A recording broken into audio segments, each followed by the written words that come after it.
Hello everyone, I hope you're taking it easy and your day has been great thus far. For this video we'll be going through an unboxing of the SD Gundam EX Standard Rising Freedom Gundam. And the Rising Freedom is out of the Mobile Suit Gundam Seed Freedom series, we'll call it a series.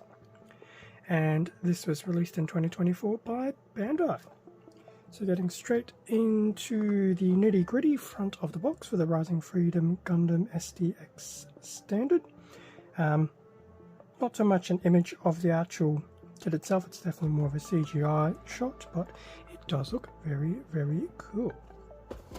A quick look at the bottom of the box when it comes into view.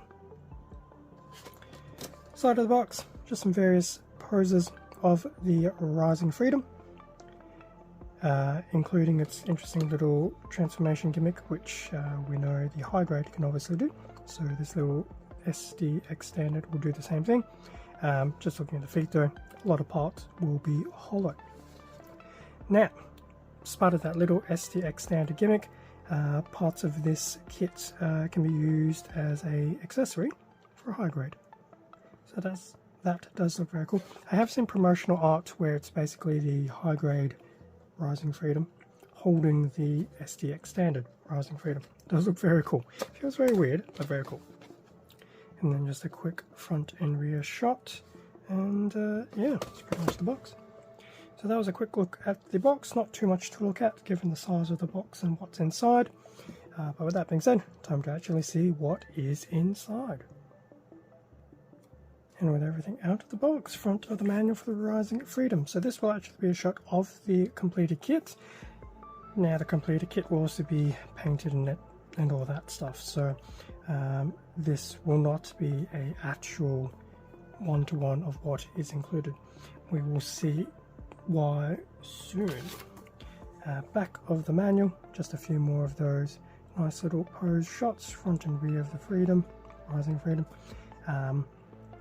Obviously being used as a rifle shield and backpack accessory for high grade, and the painting guide at the bottom, which, being an SDX Standard, could be very useful. Quick look at the parts list: A, B, C in a polycap, and a large sticker sheet, which comparatively I think is okay.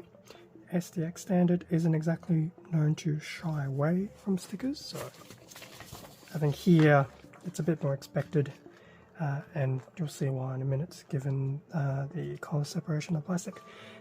Anyway, in terms of the build, it is pretty much stock standard SDX Standard. Nothing too overly complex, which is fine. So from a build perspective, it will be very quick. The stickers we will look at in a moment, and then as we switch over to the back of the manual, just how to attach accessories, pose, transform to the mobile armor, and the gimmick, which is pretty cool. So that is the manual. Quick look at the sticker sheet. So compared to the high grade, I'd say comparatively it's probably proportionally the same. Now, unlike the high grade, and we'll see soon why, I think the stickers here can be a lot more forgiving, especially these stickers here, which will most likely be used for the wings, because they're multicolor stickers. So it's the dark blue with the white trim, whereas on the high grade it was purely a lot of white trim. I think in this case it's going to make a lot of sense. I keep saying we'll see soon. It will be very evident as to why. So yeah, I'm okay with the stickers here.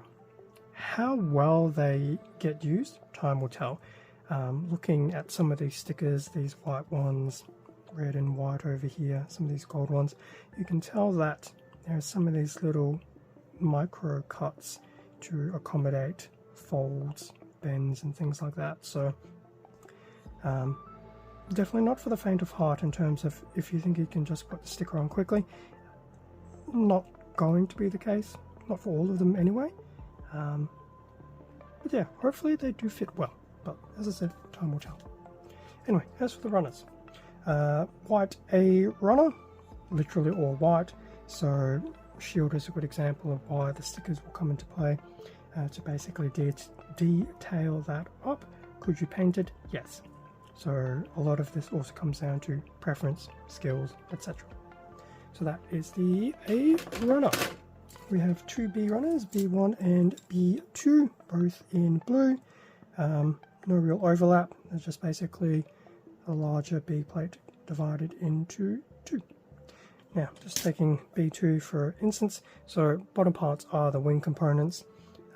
These bits will obviously be where the stickers get applied. So they've gone for we will print it in blue plastic, we will use stickers to color correct. A small C runner in a light grey, weapons, eyes, hands, and some of the side railguns. Interestingly enough, these still have the little micro beam sabers. But in saying that, I'm probably getting confused with the Immortal Justice. I did recently snip that out, and it does have a different style for its side skirts. And lastly, when it's not upside down, polycap in grey. So that brings us to the end of the unboxing of the SD Gundam X Standard Rising Freedom Gundam. Definitely not too bad for the line that it's part of. Everything is pretty much as expected. From the stickers, the number of runners, the variation in colours on the runners, it's all pretty normal for the line. Time will tell how many of the stickers I use to put the Rising Freedom together. But builds like this can be quite enjoyable and fun. And I think sticker technology has gone a long way. With a little bit of patience, you can get probably a solid 90-95% application that looks relatively seamless. But once again, patience is probably the key factor there. Thank you very much for watching this unboxing video. Feel free to leave a like, comment, subscribe if you enjoyed the content. All of this does help support the channel, and I do greatly appreciate it. Extra content can also be found on my Instagram account, same handle as the YouTube channel. There's a link in the description. Speaking of links, there will be a link to the SD Gundam X Standard Rising Freedom over at HobbyLink Japan as well. So check it out if you want to see a few more promo images, rough costings, things like that. Stay safe and take care, and I will catch you all in a future video. See ya.